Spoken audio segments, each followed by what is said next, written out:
how to delete notes on Facebook profile.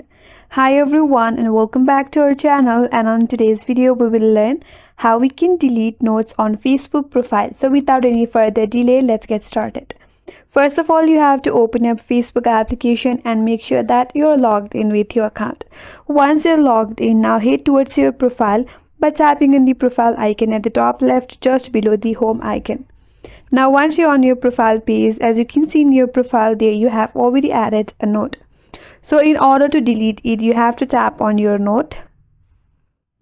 After you tap on it, you'll see two options, either to replace note or to delete note. So in order to delete note, tap on delete note, then confirm it again, tap on delete, and if you refresh your page, your notes will be deleted from your Facebook profile.